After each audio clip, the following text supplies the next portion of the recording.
Hello everyone, thanks for watching this video. If you like this video, hit the like button and subscribe button, and you want to see next upcoming video, click the bell symbol. The She-Hulk, the time of the Marvel Cinematic Universe has started.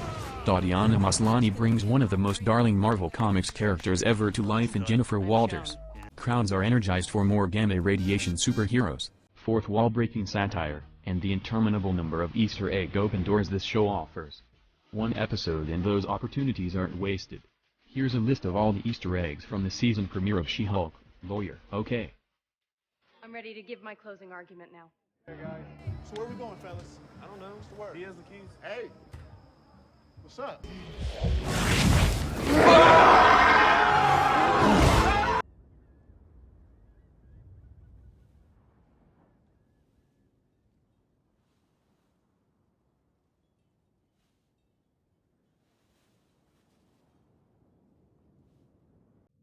Number 1, Captain America's sex life.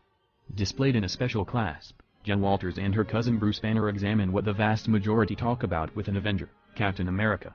Earth's mightiest heroes are essentially popular, well-known people in the MCU, pointing out monstrous their own lives. Jen fosters a hypothesis that since Steve Rogers was set in motion following being transformed into Captain America, he never had the opportunity to lose his virginity. Since Rogers is infamous for his undesirable hard-working attitude and chaotic plan for getting work done, Jen tragically expects that might not have changed until his time was up. Keep in mind, albeit this is unverified, the general population is almost completely sure, hopefully not by mistake, that Steve Rogers passed on the combat zone of Avengers Endgame. Now second, Captain America's ass. Captain America's virginity hypothesis takes care of in Episode 1's post-credits scene when Jen can't move past the awfulness of Steve Rogers passing on a virgin. Jen is generally disturbed that somebody with such a Chris Evans-esque build never got the opportunity to utilize it. In particular, she brings up that America's ass merited better, a reference to Steve Rogers' running back joke in Avengers Endgame. 3. The Lucky Lady of Freedom. As Jen keeps on grappling with this thought, Bruce Banner consoles her that Steve might have lost his virginity to a lady he met on a USO visit in 1943. This is without a doubt characterized in the USO altar of Captain America, the first Avenger. While there's no conclusive method for demonstrating it, it very well may be a hint to an exciting shot of entertainer Laura Haddock in this altar. Haddock next played Peter Quill's mom, Meredith. One of the most famous fan speculations of days of old is that Steve Rogers might have been a far-off family member of Peter Quill. And keeping in mind that James Gunn exposed that gossip, it would have been fun fuel for that shoot. I knew it. You're not drunk? Captain America! Fuck! And number 4, Welcome to the Circus. Mark Ruffalo returns as Bruce Banner, interestingly since showing up in the post-credits scene of Shang-Chi and the Legend of the Ten Rings. In this scene, Bruce is seen again in human structure subsequent to being Brilliant Hulk as long as necessary. Endgame. Nonetheless, he stayed in his arm reclamation sling after the snap that brought everybody back. This equivalent slingshot is in She-Hulk Episode 1, as well as a gadget on his wrist that ended up being a controller to forestall unconstrained swarming.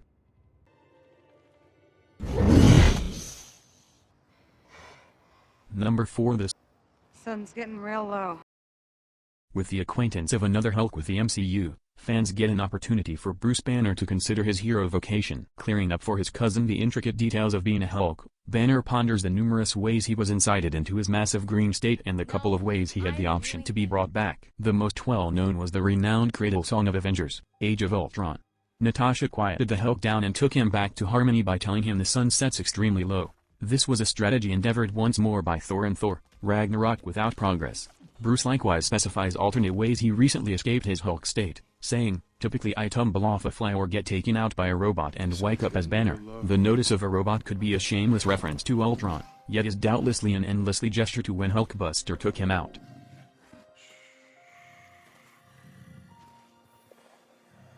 That's it. Sun's going down. I won't hurt you anymore. No one will.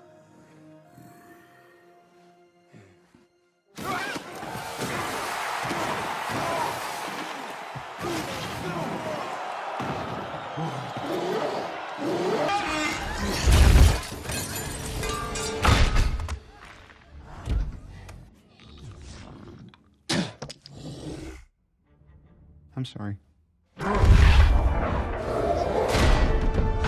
for God's sake.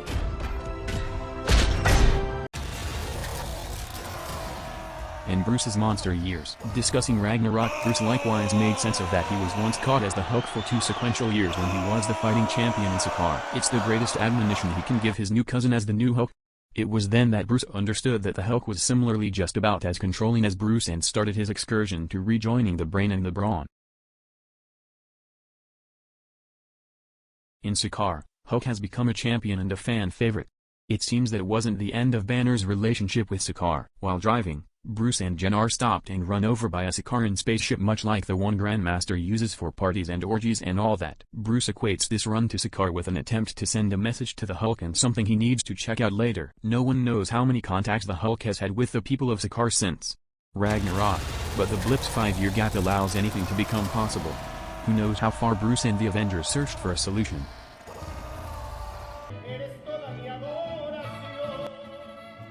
And year and a half at the Gamma Research Center. During the blip, Bruce says he burned through year and a half in the Gamma Lab.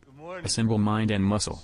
This lab is shown in She-Hulk Episode 1 on a distant confidential island. It is uncovered that this lab, and the Going with Tiki Bar, were worked with the assistance of individual researcher Tony Stark. This intends that there are numerous Stark Industries advances across the island, as confirmed by the sharp edges used to test Jem's control which highlight the organization logo. Bruce appears to struggle with discussing Tony, showing that he, similar to everybody watching, misses the unbelievable person of Robert Downey Jr.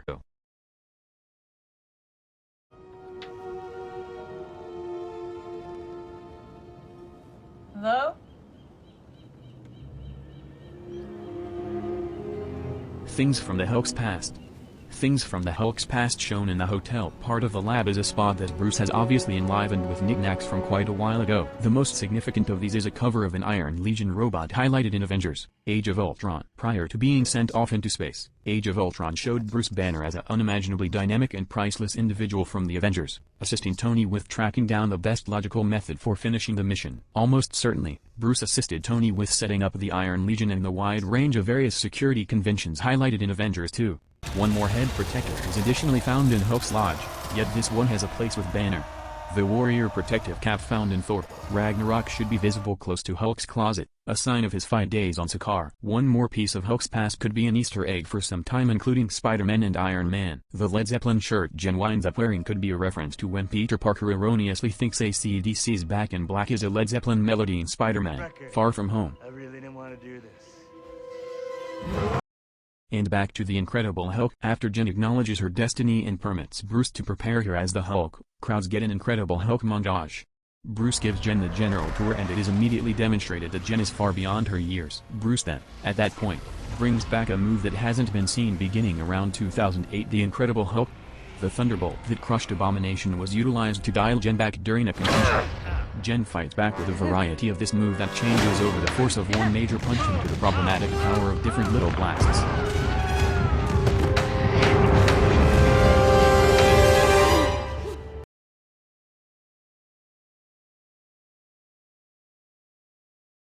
The ultimate Easter egg show. The She-Hulk credit succession loaded with fun insights regarding the MCU stands apart from this rundown. A fake mug that explains Avengers should be visible, probable prodding a copyright storyline with all the prevalence of the Avengers. On one archive, Jen Walters holds the S.H.I.E.L.D. logo, conceivably insinuating old uncovered cases to start trend. What's more, fans should be visible embracing superhuman fame by cosplaying as Thor, Iron Man, Captain America and, obviously, the Hulk, further securing the consistently fabulous MCU. This show is simply beginning with Easter eggs and appearance potential open doors. Remain tuned week after week to the Direct for a full Easter egg breakdown in She-Hulk, Lawyer. This is the More Things in She-Hulk first episode. See you in next episode.